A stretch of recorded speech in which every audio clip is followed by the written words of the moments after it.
ನಮಸ್ಕಾರ, ನಾನು ಡಾಕ್ಟರ್ ಅಮರೇಶ್ ಬಿರಾದ ಅಂತ ಪ್ಲಾಸ್ಟಿಕ್ ಸರ್ಜನ್ ಸಹಯೋಗ್ ಹಾಸ್ಪಿಟಲ್ ಕಲಬುರಗಿಯಲ್ಲಿ ಪ್ರಾಕ್ಟೀಸ್ ಮಾಡ್ತಾಯಿದ್ದೀವಿ. ಸೊ ಈಗ ಆಕ್ಸಿಡೆಂಟ್ ಆಗಿದ್ಮೇಲೆ ಏನು ಮಾಡಬೇಕು, ಏನು ಮಾಡಬಾರ್ದು. ತುಂಬ ಜನ ನಾವು ನೋಡ್ತೀವಿ, ಆಕ್ಸಿಡೆಂಟ್ ಆಗಿದ್ಮೇಲೆ ತಂದು ನೀರು ಹಾಕ್ತಾರೆ, ಅವರಿಗೆ ರೋಡಿನ ಮೇಲೆ ಮಲಗಿಸಿ ಅಲ್ಲೇ ಏನೇನೋ ಮಾಡೋಕ್ಕೆ ಶುರು ಮಾಡ್ತಾರೆ, ಎತ್ತಕ್ಕೆ ಶುರು ಮಾಡ್ತಾರೆ. ಅವು ಯಾವುವು ಏನೂ ಮಾಡೋಕ್ಕೆ ಹೋಗ್ಬಾರ್ದು.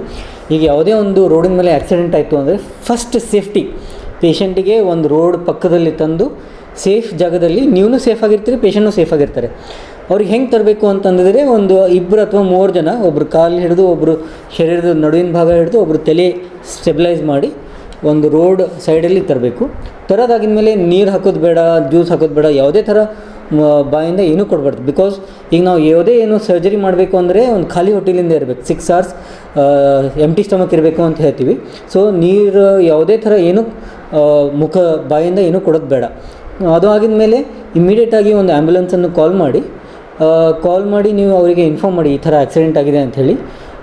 ಪೇಷಂಟಿಗೆ ಶಿಫ್ಟ್ ಮಾಡುವಾಗ ತುಂಬ ಇಂಪಾರ್ಟೆಂಟ್, ನೆಕ್ ಹೆಂಗೆ ಇಡ್ತೀರಿ. ಯಾಕಂದರೆ ಈಗ ಸರ್ವೈಕಲ್ ಸ್ಪೈನ್ ಇಂಜುರಿ ಅಂತ ಆಗಿತ್ತು ಅಂತಂದಿದ್ರೆ, ನಾವು ಏನಾದರೂ ಅದಕ್ಕೆ ಸೈಡಲ್ಲಿ ಆ ಕಡೆ ಮೂವ್ ಮಾಡಿದಾಗ spine injury, total spine injury ಆಗಿಬಿಡುತ್ತೆ. ಆವಾಗ ಕೈ ಕಾಲು ಶಕ್ತಿ ಯಾವುದೇ ಥರ ಇರೋದಿಲ್ಲ.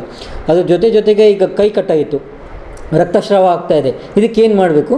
ಒಂದು ಬಟ್ಟೆ ಏನಾದರೂ ಇತ್ತು ಅಂತಂದಿದ್ರೆ ಹತ್ತಿರದಲ್ಲಿ ಯಾವುದೇ ವುಡ್ ಆಗಿರ್ಬೋದು, ಇಲ್ಲ ಒಂದು ಕಾರ್ಡ್ಬೋರ್ಡ್ ಆಗಿರ್ಬೋದು, ಅದು ಇಟ್ಟು ನಾವು ರೋಲರ್ ಬ್ಯಾಂಡೇಜ್ ಹಾಕಿ ಹಾಸ್ಪಿಟಲ್ಗೆ ಶಿಫ್ಟ್ ಮಾಡಿದರೆ ಸಾಕಾಗುತ್ತೆ. ರಕ್ತಸ್ರಾವ ಯೂಶ್ವಲಿ ಪ್ರೆಷರ್ ಕೊಟ್ಟಿದಾಗ ಸ್ಟಾಪ್ ಆಗುತ್ತೆ. ಅದ್ರ ಜೊತೆಗೆ ನಿಮ್ಗೇನಾದರೂ ಹೊಟ್ಟೆ ಇಂಜುರಿ ಅನ್ನಿಸ್ತಾ ಇದೆ, ಇಲ್ಲ ಚೆಸ್ಟ್ ಇಂಜುರಿ ಅನ್ನಿಸ್ತಾ ಇದೆ ಅಂತಂದರೆ ನೀವು ಅಬ್ಸರ್ವ್ ಮಾಡ್ತಾ ಇರಬೇಕು, ಉಸಿರಾಟ ಚೆನ್ನಾಗಿದೆಯಾ ಇಲ್ಲ. ಉಸಿರಾಟ ಏನಾದರೂ ಕಮ್ಮಿ ಆಗ್ತಾಯಿದ್ರೆ ನೀವು ಒಂದು CPR, ಚೆಸ್ಟ್ ಎದೆ ಒತ್ತಕ್ಕೆ ಶುರು ಮಾಡಬೇಕು. ಹಾಸ್ಪಿಟಲ್ದವರಿಗೆ ನೀವು ಇನ್ಫಾರ್ಮ್ ಮಾಡಿ, ಏನೇ ಮಾಡಿದರೂ ನೀವು ಇನ್ಫಾರ್ಮ್ ಮಾಡಿ. ಇದಕ್ಕಿಂತ ಜಾಸ್ತಿ ನಿಮಗೆ ಮಾಹಿತಿ ಬೇಕು ಅಂದರೆ ನೀವು ನಮ್ಮ ಹಾಸ್ಪಿಟಲ್ಗೆ ಕಾಂಟ್ಯಾಕ್ಟ್ ಮಾಡ್ಬೋದು. ಧನ್ಯವಾದ.